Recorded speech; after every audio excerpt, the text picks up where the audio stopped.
4 मिसरों से अल शिफा मोहम्मद सलीम, उमेरा सैयद समीर। मेरे प्यारे वतन, मतलब कि है यार दिलों के काले है, मतलब कि है यार दिलों के काले है।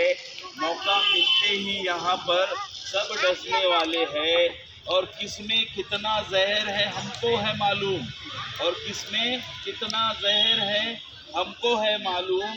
सबसे ज्यादा सांप हमी ने पाले हैं। हालात हाजरा के ऊपर ये शेर था प्यारे दोस्तों, आप उस शेर तक पहुंच जाए।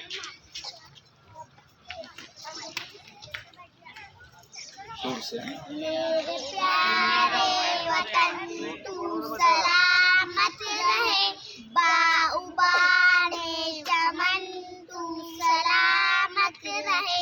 ए वतन तेरी खातिर इज्जत निकालो।